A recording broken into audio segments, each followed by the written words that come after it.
لا حول ولا قوة الا باللہ العلی العظیم اعوذ باللہ من الشیطان الرجیم بسم اللہ الرحمن الرحیم الحمد للہ رب العالمین الصلاۃ والسلام علی سید الانبیاء والمرسلین وعلی اہل بیتہ الطیبین الطاہرین ولعنۃ اللہ علی اعدائہم اجمعین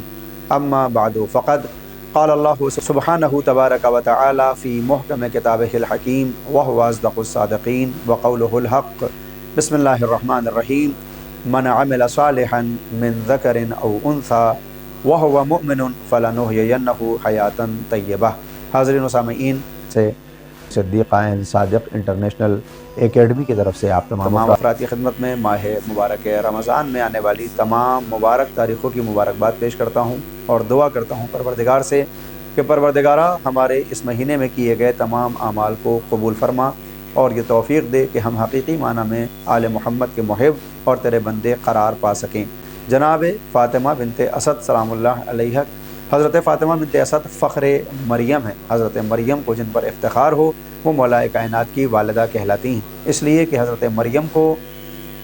ہٹا دیا گیا تھا اس وقت جب ان کے یہاں حضرت عیسیٰ متولد ہونے والے ہیں، اس جگہ سے کہ جو اللہ کے نام سے گھر مشہور تھا، لیکن فاطمہ بنت اسد کو بلایا گیا ہے اس گھر میں جو اللہ کے نام سے مشہور ہے، اس موقع پر کہ جب آپ کے یہاں مولا کائنات امیر المومنین کو جنم لینا ہے۔ لہٰذا حضرت فاطمہ بنت اسد کا کرم، ان کی زندگی، ان کی سیرت اور ان کا کردار ہمارے لیے سنہرے الفاظ میں لکھا جانے والا اور نمونہ عمل کردار نظر آتا ہے۔ میں نے سورہ نحل سے آیت نمبر 97 یعنی 97 کا انتخاب کیا ہے اور پہلے جز کی تلاوت کی، جس میں اللہ ایک کلیہ بیان کرتے ہوئے یہ کہتا ہے: من عمل صالحا من ذکر او انثى وهو مؤمن فلنحیینہ حیاتا طیبہ۔ ہر کوئی، جو کوئی بھی عمل صالح انجام دے، چاہے وہ مرد ہو اور چاہے عورت، یعنی اس آیت میں اللہ نے اس الزام کو بھی برطرف کر دیا ہے جو آج تک دشمنوں کی طرف سے مسلمانوں پر اور قرآن پر لگایا جاتا ہے کہ مسلمانوں میں عورت کو ترجیح نہیں دی گئی۔ اس آیت میں پروردگار نے بغیر کسی تفریق کے، بغیر کسی تمیز کے اور تعصب کے، معاذ اللہ نعوذ باللہ، کلی طور پر یہ واضح کر دیا ہے کہ جو کوئی بھی عمل کرے، چاہے وہ مرد ہو چاہے عورت، یہ دونوں برابر ہیں۔ بس ان کی یہاں ایک شرط پائی جانی چاہیے، وَهُوَ مُؤْمِن، کہ ان کے پاس عمل کے ساتھ ساتھ ایمان بھی ہو۔ تو اگر ایسا عمل ایمان کے ساتھ یہ پیش کر دیں، فَلَنُحْيِيَنَّهُ حَيَاتًا طَيِّبَةً، تو اللہ کہتا ہے کہ ہم ایسے افراد کو حیات طیبہ کا مالک بنا دیں گے۔ ترجمہ اگر آپ غور فرمائیں: من عمل صالحا من ذکر او انثی، جو کوئی بھی عمل صالح کرے مردوں میں سے یا عورتوں میں سے، وہو مؤمن، اور وہ مومن بھی ہو، ایمان والا ہو، فَلَنُحْيِيَنَّهُ حَيَاتًا طَيِّبَةً، تو ہم اسے ایک ایسی زندگی دیں گے جو حیات طیبہ کہلاتی ہے۔ لہٰذا ہم جب یہ دیکھتے ہیں کہ تاریخ اسلام میں جہاں ایک طرف وہ مرد میدان نظر آتے ہیں جن کی تلوار کی دھار اور جن کے ایمان نے دنیا میں حق کے پرچم کو لہرایا اور باطل کو سرنگو کر دیا ہے، وہیں دوسری طرف ہم تاریخ اسلام کی ان پاکیزہ خواتین کی طرف بھی نظر ڈالتے ہیں کہ جن کے کردار نے اور جن کی پرورش نے دنیا کو ایسے جنگجو اور ایسے با ایمان افراد حوالے کیے کہ جو میدان جنگ میں سیسا پلائی ہوئی دیواروں کی طرح جم جاتے ہیں۔ اور ان خواتین میں سب سے بڑا نام اگر کوئی نظر آتا ہے تو وہ حضرت فاطمہ بنت اسد کا نام ہے، کہ آپ کی سیرت اور آپ کی زندگی اور آپ کے رتبے کو سمجھنے کے لیے یہ کافی ہے کہ آپ کے گود میں پیغمبر اسلام پلتے ہیں اور آپ کے سینے پر مولا کائنات کھیلتے ہیں، یعنی جن کو اپنے شانوں میں، جن کو اپنے بازوؤں میں جگہ دے دیں حضرت فاطمہ بنت اسد، وہ کوئی فخر کائنات بن جاتا ہے اور ایک فخر امامت۔ لہٰذا پیغمبر اسلام نے آپ کی اسی منزلت کو مد نظر رکھتے ہوئے فرمایا تھا: کانت امی بعد امی، فاطمہ بنت اسد میرے لیے ماں تھیں، میری ماں کے بعد۔ اب آپ غور فرمائیں کہ آج کے دور میں مسلمان صرف اس بات پر نازا اور اپنے آپ کو فخر میں ڈوبا ہوا محسوس کرتا ہے کہ فلاں قبیلے کی فلاں خاتون سے پیغمبر نے شادی کی اور پیغمبر جس سے شادی کر لیں وہ ام المومنین ہو جاتی ہے، لہٰذا ہم ان کے خاندان کو باکرم سمجھتے ہیں اور ان کو بافضیلت۔ اب آپ یہاں پر رک کر غور فرمائیں کہ اگر ایک عام عورت مومنوں کی ماں بن جائے تو مسلمانوں کے لیے یہ افتخار کی بات ہوتی ہے۔ جان قربان ہو جائیں اس ماں پر جس کو فاطمہ بنت اسد کہا جاتا ہے، جو حقیقت میں مولا کائنات کی ماں ہو اور پیغمبر اعظم جیسا انسان کہ جو فخر کائنات ہے، جو محور خلقت کائنات ہے، جس کے صدقے میں کائنات کو خلق کیا گیا ہے، وہ حضرت فاطمہ بنت اسد کے لیے کہتا ہے کانت امی بعد امی، کہ وہ میری ماں تھیں میری ماں کے بعد۔ یعنی خواتین میں حضرت آمنہ بنت وہب کے بعد اگر پیغمبر کی نگاہ میں سب سے بڑا مرتبہ کسی عورت کا ہے تو وہ بی بی فاطمہ بنت اسد ہیں۔ اور کیوں نہ ہو کہ یہ وہی بیوی ہے، یہ وہی بیوی ہے کہ جو السابقون السابقون کی فہرست میں بھی اپنا نام درج کرتی ہوئی نظر آتی ہے۔ تاریخ میں ملتا ہے کہ آغاز اسلام میں جن خواتین نے سب سے پہلے اسلام کا اظہار کیا ہے ان میں ایک نام حضرت فاطمہ بنت اسد کا ہے۔ اور کیوں نہ ہو کہ جس کا بیٹا خود کل ایمان ہو اور پیغمبر کے ساتھ صرف بیعت یا ایمان کا رشتہ نہ رکھتا ہو بلکہ عالم زر میں جو پیغمبر کی نبوت اور رسالت کا گواہ ہو، اور دنیا کے اندر آ کر جو ذوالعشیرہ میں مدد کا وعدہ کر لے اور ایسی مدد کرے کہ ہر میدان میں پیغمبر اسلام کی حفاظت کے لیے اپنے اوپر تیروں کو بھی برداشت کرے اور تلواروں کے زخموں کو بھی، تو پھر اس کی ماں اگر فاطمہ بنت اسد فخر کائنات اور فخر مریم اور پیغمبر کے لیے ماں بن جائے تو اس میں تعجب نہیں ہونا چاہیے۔ ہم آتے ہیں ان کی زندگی کی طرف۔ تو روایات میں ملتا ہے کہ آپ کے 4 بیٹے ہیں، جن میں سب سے بڑے بیٹے ہیں حضرت طالب۔ حضرت طالب کی ولادت کا سال وہی ہے جس سال پیغمبر اسلام اس دنیا میں تشریف لائے تھے، یعنی 1 عام الفیل۔ یہ وہ سال تھا کہ جس برس ابرہہ نے اپنی پوری فوج کے ذریعے خانہ خدا کو ڈھانے کی کوشش کی تھی اور ابابیل کے ذریعے اللہ نے اپنا عذاب نازل فرمایا تھا۔ یہ وہ برس ہے جسے 1 عام الفیل کہا جاتا ہے۔ اسی برس پیغمبر اسلام متولد ہوتے ہیں اور اسی برس حضرت طالب کی ولادت ہوتی ہے جناب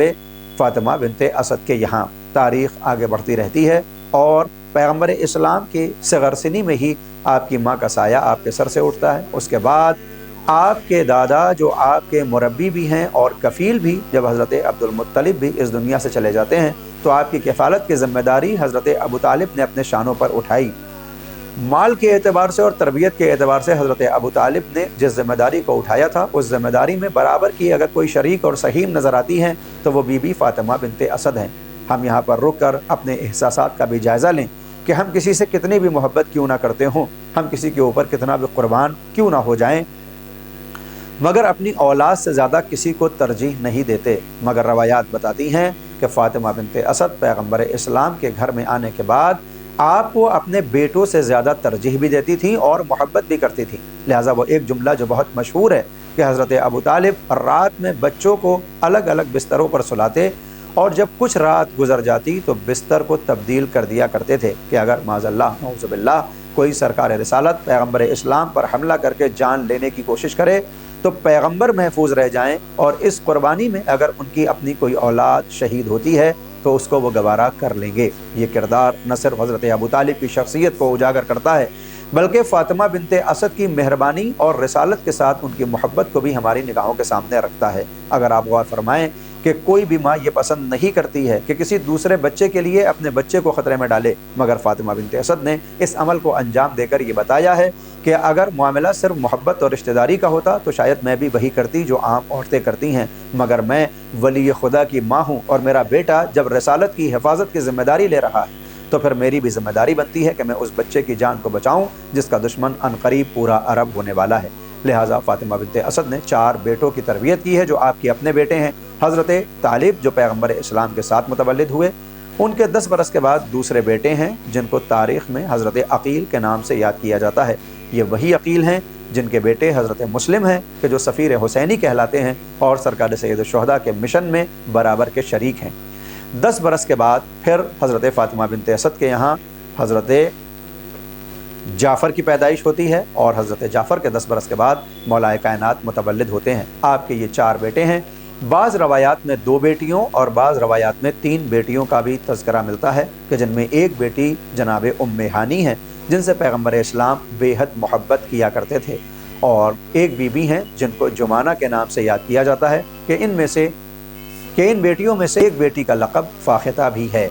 حضرت فاطمہ بنت اسد اور جناب ابو طالب نے جہاں ایک طرف اپنے بچوں کی تربیت کی ہے وہیں دوسری طرف پیغمبر اسلام کی، اور اس تربیت کا شرف یہ تھا کہ جب 4 ہجری میں بی بی فاطمہ بنت اسد اس دنیا سے کوچ کرتی ہیں تو پیغمبر اسلام آپ کے ساتھ ایک محبت بھرا انداز اختیار کرتے ہیں، اور جب کفن کی نوبت آتی ہے تو پیغمبر اپنی ابا مبارک اور اپنی قمیص اتار کر دیتے ہیں مولائے کائنات کو کہ میری چچی اور میری ماں کے لیے بازار سے کپڑا نہ خریدا جائے، بلکہ میرا لباس میری چچی اور میری ماں کا کفن قرار پائے گا۔ اور تاریخ نے یہ بھی بتایا کہ پیغمبر اسلام بی بی کی قبر میں داخل ہو کر قبر کو تلقین کر رہے تھے کہ یہ میری ماں ہے، یہ میری چچی ہے، یہ میری محسنہ ہے، لہٰذا اس کا خیال رکھنا۔ اور اسی طرح سے آپ نے نمازوں میں بھی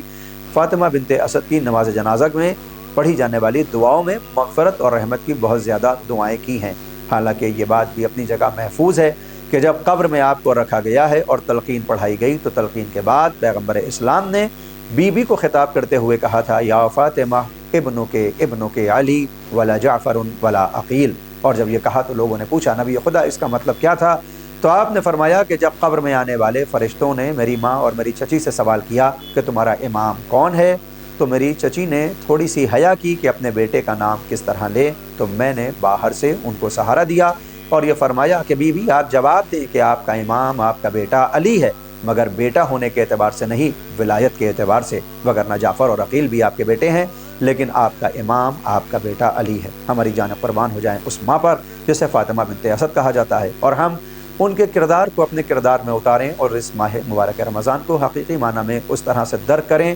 جیسا پروردگار چاہتا ہے۔ وآخر دعوانا ان الحمد للہ رب العالمین۔